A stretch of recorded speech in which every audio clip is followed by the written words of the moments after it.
I used to go to Ohio every summer to a historic house that my family had developed, the Dana family had developed, and down the river from Marietta, Ohio, which would have been the 14th colony had things gone a little bit differently. People always ask me, how did you get hooked on this? Well, I had to get hooked on it, you know? It's in the DNA. And when you get to talking to people who end up in the preservation field, it's always in the DNA. I grew up in Salina, Kansas, which is an extremely nice little town. It was about 32,000 people. And so you generally knew everybody. And I went to high school there. Had a mother who was extremely active in the current literature club and with the art association. I went to a school near St. Louis called Monticello College, women's junior college, which had been started in 1835, so a long, long time ago, by a riverboat captain who had 12 daughters. And he believed that if you educated a woman, you educated a family. Pretty progressive. It was a girls' school, and I had a pretty fabulous experience there. And unfortunately, that school hit hard times, and ultimately the very historic and beautiful campus was sold to the University of Illinois. After 2 years there, I went back to Kansas, to Lawrence, Kansas. Once again, a very historic and beautiful campus, lots of hills. I was supposed to end up in the School of Education because my mother wanted me to come out of school with a profession. She thought that teaching would probably be better. I tested well for being a librarian, but I got called into the dean's office in the middle of my senior year, and she said, Dana, you could make phi beta if you got out of the School of Education. And all I needed was just the tiniest excuse to get out of the School of Education. So then I got my degree in English Lit, which I think is a great degree. It really prepares you for almost anything. So then I went to graduate school, and that was the best. Well, it was a program before they let girls into the Harvard Business School, and Radcliffe had a program that they had devised, invented for women when we had the same cases, the same business cases and the same professors as they had at the Harvard Business School, but they wouldn't let us go to the business school because their excuse was that the boys used such bad language. And it's a wonderful program because it teaches you to believe in yourself and also to cooperate with other people, and that there's no exact right idea, that there are many, many different ideas that can solve a problem, and that sharing in the creation of a solution is probably one of the best experiences in life. I was going to go and live in Boston because I'd fallen madly in love with the city, but it worked out that I came to Denver. And that worked out to be a wonderful, wonderful opportunity for me because Denver's a very open and encouraging place.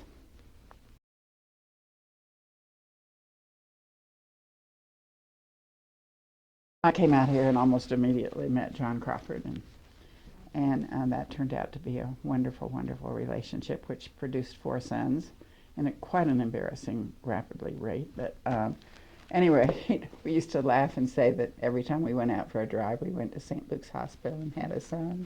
Well, I never really stopped working because if you have 4 little boys, you have to get out of the house.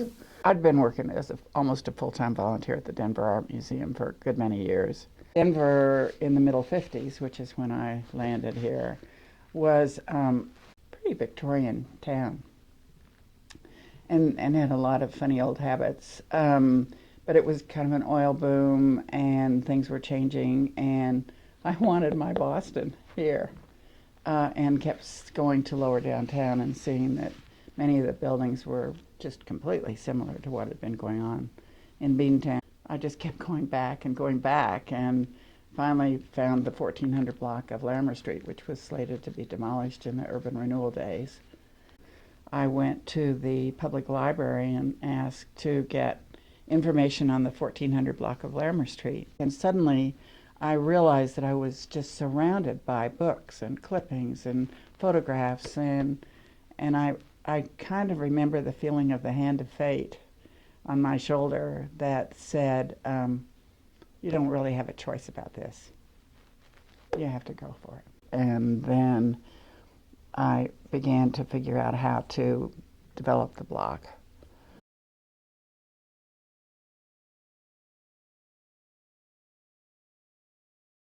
None of us had any picture whatsoever of what was involved in the evolution of Larimer Square and getting it from the beginning to, well, it's still not finished. It will never be finished. As the Crawford boys grew up, well, they were very involved with the chestnuts at Christmas time, and Jack Crawford ran a parking lot before he knew how to drive. If you interviewed the Crawford boys, they would say that they missed their mother sometimes, especially when they got home from school. But then they wouldn't have had the opportunity to do all the naughty things they did, which I later found out about. It was busy, really busy in those days, you know, running a family, running a home, being a wife. What needed to be done, if you look at photographs of what was going on in the 1400 block of Larimer Street, where all of Denver had started, you would have seen some pretty dilapidated buildings. We were what was known by the police as a clean block because there was only one bar. A lot of the buildings were vacant or were occupied by people that had been involved in the railroad industry. And they were cooking in their rooms, which was completely verboten by the city. They've been getting by with it for absolutely years, but because urban renewal was coming along and everything was going to be demolished, everything was going to be demolished, they were in the process of moving the people out. John Crawford, you know, was a geologist, but he brought his office down because he saw that I was sinking. The whole thing was sinking because it was just so much bigger than any of us realized, and always so completely popular with the people. And of course, in every project that I've ever been involved with, it's all about the people. After Larimer Square was announced, every weekend there'd be some people that would come every weekend to see what had happened during the week. The only thing that was going on around the country at that time was Ghirardelli Square in San Francisco. So John and I hopped out there as fast as we could and met the people who were doing Ghirardelli. And it was really quite a wonderful meeting. We went down to Union Street for lunch, long lunch, lots of good martinis, and hysterical laughter. Because their problems were so much worse than ours because they had to prepare Ghirardelli Square for earthquakes. There were a lot of moments where motherhood was helpful. You're dependent upon the health of your tenants, and to some extent they are very dependent on you to be sure that the overall project stays front and center. But after I left Larimer Square, after we sold Larimer Square, why a lot of the tenants who were still there kept saying to me, "Oh, I wish you'd come back because you were so much more generous." But which meant that sometimes I'd let them pay their rent late, sometimes really late. I had to become very familiar with the planning office. I had to become very familiar with the mayor's office. Mayor Corrigan had announced this project in May of 1965. Lots and lots of people came aboard to help, but certainly the local bankers were very, very skeptical about the whole situation. And the Urban Renewal Authority was very concerned that we were going to stop urban renewal, that they wouldn't be able to tear everything down, and they particularly would not be able to tear down the 1400 block of Larimer. So I had to learn about how to fight, and we did. Unfortunately, now the Urban Renewal Authority is very pro-preservation, and downtown Denver is, I think, a great example of a community that has picked up the preservation ethic. We attract people from all over the United States and many offshore who come to see what has happened because downtowns have fallen into such disrepair and have lost their central strength, whereas downtown Denver is very strong at this juncture. Historic preservation is really dependent on the new uses of the property and bringing them into, in our case, 20th and 21st century life. I used to go around the country with the National Trust for Historic Preservation and kind of as a Pied Piper to try to get people in various communities to get revved up about saving their towns. And their towns usually were downtown, and so downtowns and historic preservation just run together for me. But after I would start telling them about the experience in Larimer Square, I would realize this wasn't much of a sales talk because it was so difficult. The specialty shopping centers are very, very interesting. The mixture of the tenants was so important, and being sure that we had some good galleries, that we had excellent restaurants, that we had unusual shops, not chains, but unusual shops. But also I had to try, in order to stabilize Larimer Square, I had to try to bring in some national tenants, retail tenants who had not come to Denver, and they thought of us as being too backwater to come into. And one of them was Ann Taylor. Every time I'd go to New York, I'd go to Ann Taylor's office, and they would say, "We are never going west of the Mississippi." And I caught them going to San Francisco, so they had to come here. And of course, they loved Larimer Square, and they loved Denver, and so they opened a great store here. And Laura Ashley opened a wonderful store here, and Talbot's, and Williams-Sonoma. And we were the first for all of those stores in Colorado. And then, as happens in retail, then they opened in suburban locations, and to some extent they got watered down. Then we sold it to a group out of San Diego. They were big commercial shopping center developers, and they didn't have a clue about what to do. And then they sold it to the Hermanson Group, who own it now, and the Hermanson Group has done a fabulous, fabulous job with it. And now they're my partners on the Union Station project, so it kind of was one of those things that comes around.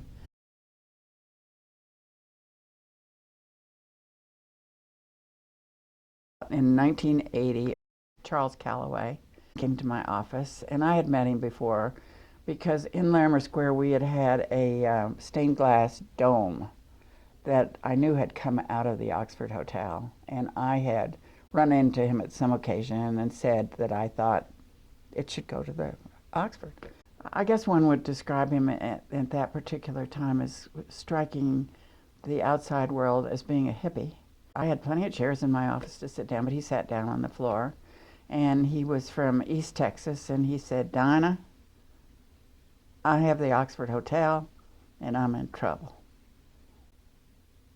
Of course, I'd been admiring the Oxford Hotel for a long, long time, and what had happened was he had a group of investors, and in 1980 in Denver, Colorado, we had a big shortage of office space. And the investor group wanted to turn the historic hotel into an office building. And Charles was not happy about that, and I was just devastated with the idea. But we put together a new investment group and bought out the old group, and then began to renovate the Oxford Hotel starting in 1980. Once again, going around the country as the Pied Piper, I would tell people, if you ever think about opening a restaurant or a hotel, call me and I will talk you out of it. And it isn't just a hotel, because the building, the historic Oxford Hotel, was built in 1891, and that's a year before the Brown Palace, and was designed by the same architect, Frank Edbrook, and was a very, very elegant addition to downtown Denver when it was opened in 1891. And then in 1912, the annex was built, which is immediately west of the historic building that Edbrook designed. And an important building, because it was the second building, is the first concrete building to be built in Denver. And so it was, and still has, a wonderfully high insurance rating. And it's the site now of the Oxford Club Spa and Salon and office. And it does have offices all the way up through its 5 floors. And we opened in June of '83. 1983, Denver was on the brink of another economic precipice. And the oil business was crashing, and we had overbuilt office space downtown. And so from a business perspective, it was the most imperfect time to open a hotel. And furthermore, we had somewhat inexperienced and unbalanced management. We went through what I laughingly call Chapter 22. That's going into 11 twice. Somehow or another, we managed to stay aboard, and I spent quite a lot of time in the bankruptcy courts explaining what our next fabulous plan was for getting this business straightened out. And what really got it straightened out was that Sage Hospitality joined us as the management company, and the economic times got better. And so as of today, the Oxford Hotel has been selected by Condé Nast as the #1 hotel in the West. Wow. And we are doing extremely well, and Dana Crawford gets distribution checks about 4 times a year. And that's a nice thing, too. The Oxford opened originally in response to the arrival of the Union Station, which opened in 1881, the first time. Our Oxford Hotel, now in its state of being very, very healthy, is one of the leaders in the whole project that we now have underway to get the Union Station, the Denver Union Station, back into not only good health, but just a superb continuance of a great landmark.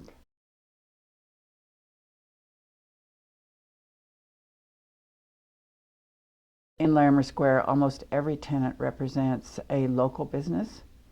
And that's what we're doing with the Denver Union Station project, which we're working on right now. And we had a series of public forums, and everybody said they wanted businesses that represented Colorado and were not, in fact, they said they would never go to Starbucks if it was there. I thought, oh, well, come on, let's not just get too carried away. Transportation, of course, is one of the foundations of every community. In Denver, after having at one time 116 trains a day, we have with Amtrak 2 trains a day. So it was a very busy place, and the whole lower downtown area was mostly occupied by grocery warehouses. And most of those buildings were built at about the same time. From the perspective of a community or a neighborhood that had architectural coherence, it's an unusual place, and we have been able to save the neighborhood through a lot of different methods. It isn't a big station, but it was built in 2 phases. The first station opened in 1881, and it had a large central transit hall, which burned in '94 and was rebuilt and then was outgrown. And so in 1914, the Beaux-Arts building, which is there now, which was during the time when Grand Central was built and the station in Washington, D.C., and many, many great examples of Beaux-Arts architecture all over the United States came to be in their large civic buildings dedicated to transportation. So our central building has been there now, it'll be 100 years in 2014. I had Historic Denver, I had them do a feasibility study, 30 years ago. And one of the big economic feasibility companies of the United States came in and they said lower downtown will never happen until the Union Station is renovated. That's just a great example of why you don't have to accept every report you read, because lower downtown has become extremely healthy and the Union Station is just barely crawling out of the hole. People are having a really difficult time visualizing how the hotel fits in there. And honestly, it's just, like hand in the glove. We have a great reuse, which I pointed out earlier is the real solution to preservation problems will be a 112-room, very, very interesting hotel with 1 floor that will be designed in a way that it's a little bit reminiscent of Pullman train travel, because there'll be smaller rooms and very comfortable. And then there'll be a level of rooms that will be done in a very comfortable but elegant way that will salute the inspiration of the Art Deco era. And then up underneath the rafters will be sort of a salute to the idea of downtown living. I suppose a little bit of the sort of shabby but chic feeling of an opera in Paris. And that will be the place where I think everybody will really want to stay. So on the first floor, there will be many locally chef-driven restaurants and shops that will be convenient for the people who live in lower downtown and in the Platte Valley and those people who travel. Ultimately, it's estimated that there'll be like 200,000 trips in and out of there on a daily basis. The train to the plane will be coming in 2016, 2 years after we open. That service will be every 15 minutes. Almost every single parcel in the Platte Valley that is related to the Denver Union Station plan has been spoken for redevelopment, primarily in the beginning as rental housing. But there are several buildings that are spoken for office buildings, and people are very motivated by the fact that they can take light rail in and out of the Union Station area so easily, night and day. The station will be a destination, not only for people that are arriving here maybe for the very first time from Europe or from Asia, but also it will be a destination for people who live in the metropolitan Denver area. I mean, people are so excited. All of downtown will feel this tremendous sense of growth and expansion. And what is it headed for? The Platte River. So it all really comes back together again, almost in a way that makes one think that history does repeat itself. And I've been involved with the Platte River since we started 38 years ago. You just don't realize what an incredibly important asset the river is, the Platte River, and what an important part it is of our history and of our future, because all of a sudden people are beginning to see the tremendous community asset that our little river is.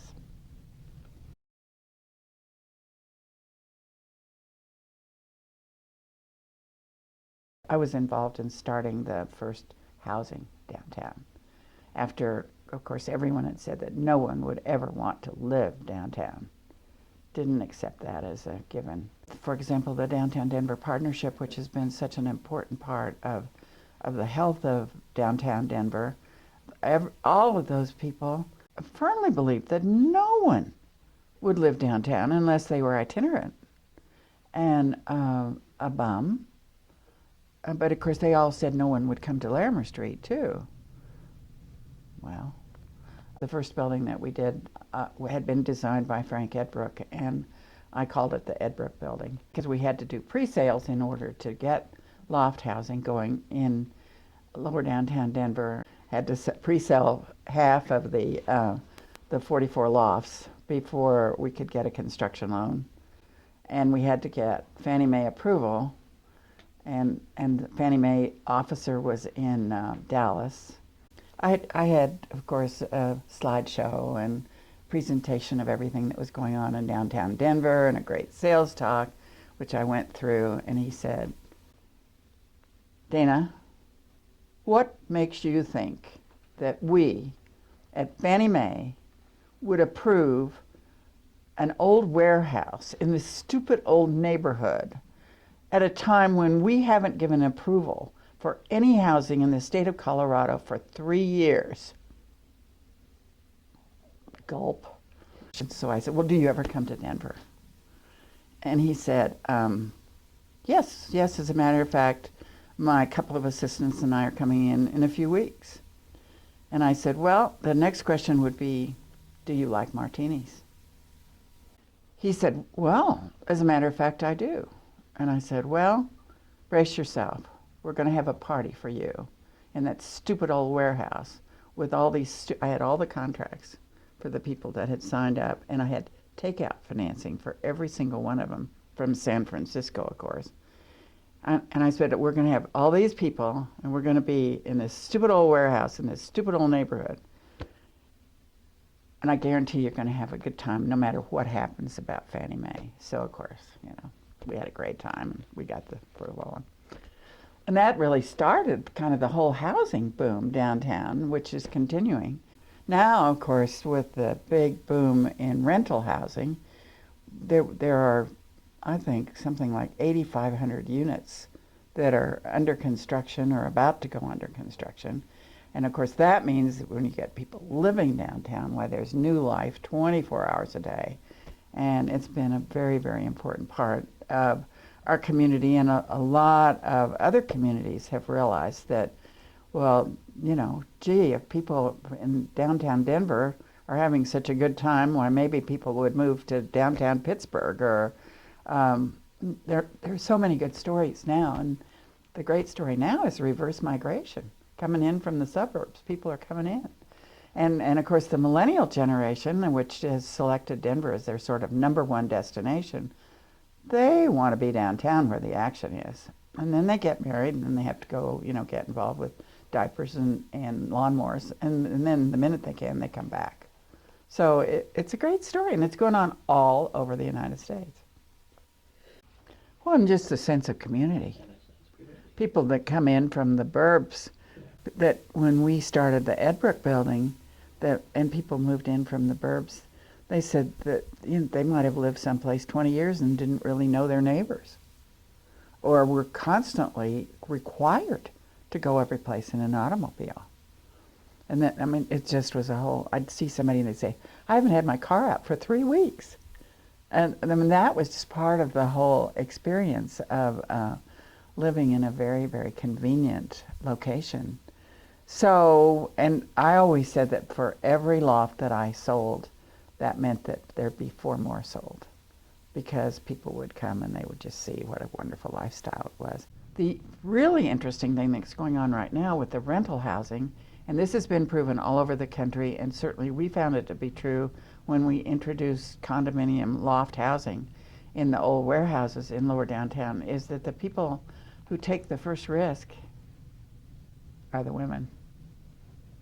And this is true now on Brighton Boulevard, where I'm working on a project where a new housing project has just opened, and the first tenants are almost all women taking 1-bedroom units. All the 1-bedroom units are gone already. And so now they're marking down the 2-bedroom units, hoping that more women will come in. But somehow or another, women are risk takers. I suppose that's why we get married.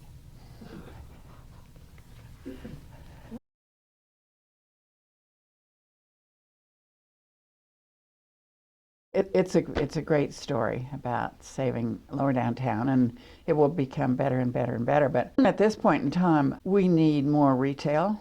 At one time we had, I don't know, something like 40 art galleries down there. And then when the baseball park came along, why baseball and art galleries do not mix too well.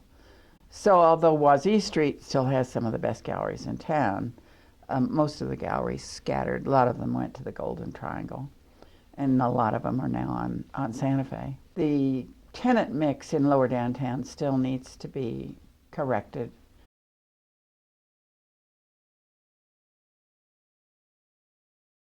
So growing up in Kansas, of course, our landmarks really are flour mills. So I suppose that influenced me. And architecturally, I was always attracted to that building. And it used to be that you just couldn't get in there. I mean, you have to snake all the way around, and they call it the see-through building because the kids went in there and they broke out all the windows, and they were doing extremely dangerous things in there. But I just never stopped loving the building. And of course, they were always going to tear it down. The neighbors and all the planning department, everybody wanted to tear it down. And I just, through luck, ran into the man who owned the building. His name is Andy Brown, and he lives up in Eaton, Colorado. And I just happened to be dealing with one of his lawyers who said something like, Dana, I bet you'd like to know about that building. Well, I just about jumped across the table.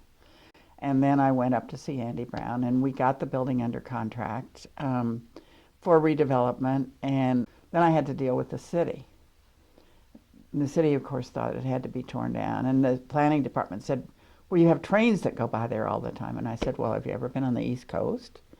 Wellington Webb was mayor. That building wouldn't be there if it weren't for Wellington. And he's got the picture right away. Got the planning department to say, okay, we could do it. And then I had to pre-sell the building, which of course everybody said was impossible. Didn't turn out to be impossible at all. But and then I had to get a road into it. And that took me about 2 years to figure out who in the city had the ability or the authority to help me get that road. So it took 3 years to get to the point where we could start construction. And then, of course, none of the contractors wanted to touch it because who in the hell would want to do that old industrial building? And so finally got a contractor to do it. We built 17 units and as I said, did pre-sales. Greg Elena, who's a banking friend of mine, saw it. Grew up in Boston, went to the business school. He got it, and so we got the construction loan. The first people moved in I think it was '99. I moved in Super Bowl Sunday of '99.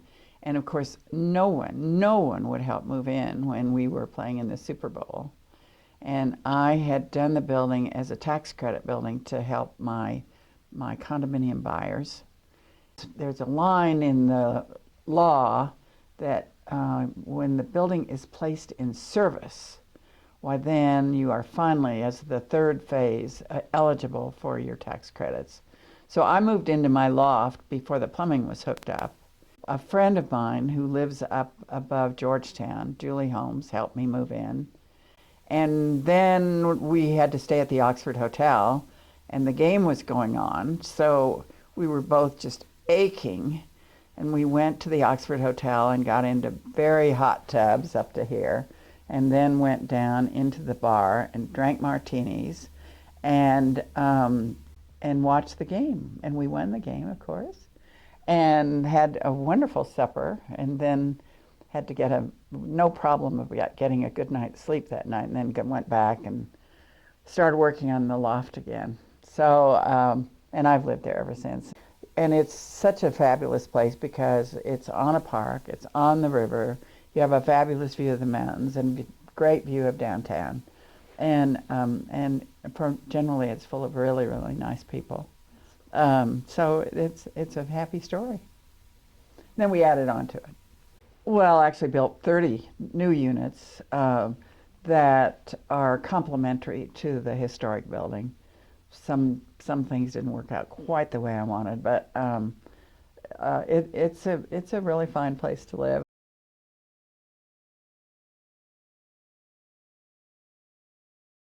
Being able to do the project on Brighton Boulevard and stay involved with the river is compelling. If I have to do something about it that I don't really particularly want to do from a practical real estate perspective, I probably would do that, but then that would give me the wherewithal to do what I want to do farther up on Brighton Boulevard, because I see Brighton Boulevard as a really tremendous opportunity for an idea corridor, for startup businesses.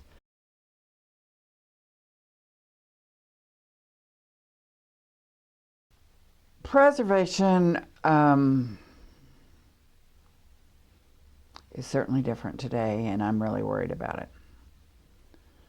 Because some of the things that we were able to achieve in the 80s, we being the National Trust, in terms of designating areas or individual properties as important for preservation, and then getting the National Tax Credit Program through, have become quite mired in, I guess I'd have to say, bureaucracy.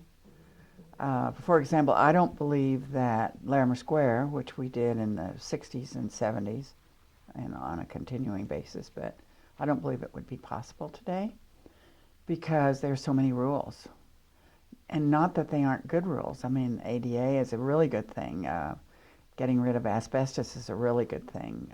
Getting rid of lead-based paint is a really good thing. You know, I jokingly say that I've eaten at least a ton of lead-based paint, and that explains why I'm so crazy. But none of those things existed when we were working. And furthermore, we had a building department that was in Denver that was very logical, because in the Granite Hotel, for example, I remember that At one point, the building department was going to say that we had to replace all of the doors with flush metal doors, fire deals.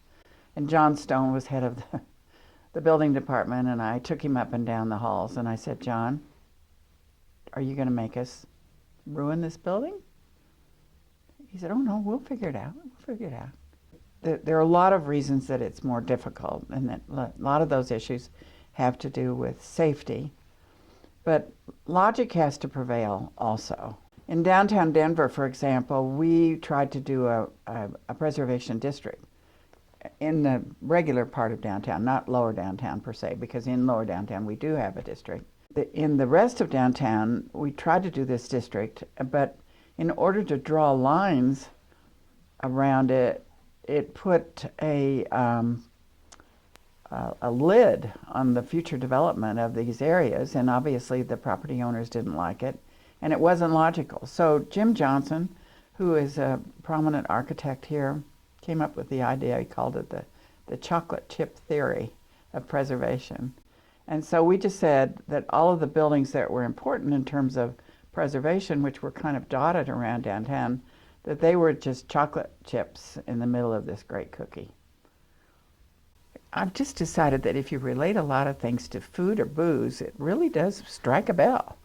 We have this district downtown, and it's one of the reasons that our downtown is a very interesting place, because we have representation of a lot of different eras. Now, of course, one of the challenges in preservation is that the post-war buildings are 50 years old. So they're eligible for designation as historic buildings. And yet it was a really tough time architecturally for us, and that had to do with the economy and the fact that we had just come out of the Depression and the Second World War. And our communities were in the soup from an economic perspective, and the government came up with Urban Renewal as a way to clear slums and get the derelicts moved from one place to another. And that, combined with the federal highway program, really gave our country a shock. But it also gave us an economic boost. So you have to say that, just like our recent experience of watching Congress in action over the weekend, you have to take the bad with the good, and vice versa.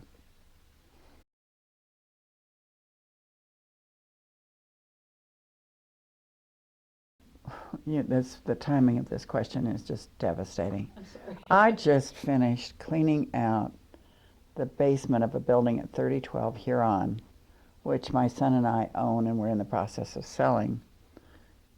Great big huge basement that had file after file after file after file, 3 dumpsters full of research and projects that I had worked on through the last 30 or 40 years. And that I, as a pack rat, during this process of cleaning it all out, I really, really had to give myself a huge lecture about the benefits of the computer age and how much easier it is to save stuff. I just can't even imagine how many projects there were. Almost every historic building in downtown Denver, and then many historic buildings in other places. Right now, for example, I'm quite fascinated with the future of Cheyenne. Larimer Square, and then the next thing was the Oxford Hotel project. Then thinking about it, that was kind of one of the first in the country on Larimer Square, and then saving a historic hotel in a downtown area was also a first, and really an important cornerstone for lower downtown. And then getting the residential movement started, and believing so strongly all those years that people would in fact want to live downtown. And so there was the Edbrook building and the Acme building and the Flour Mill building, and now working on Brighton Boulevard. Some of the projects are kind of big, and like Larimer Square taking 22 years. That is, if you looked at it objectively from a real estate perspective, there is no logic involved with that kind of devotion. and it doesn't really do a whole lot for your net worth. But I'll be able to figure out how to have the heart and the net worth. So I'm still working on that. And in my next life, I have a goal that the net worth will happen, and then I could have a foundation that would help artists stay in the areas where they've created value and the spotlight, because all over America it just happens over and over, and it's so unfair that the artists go into a neighborhood, pioneer it, make it understood as valuable, and then they get financed out. Bad.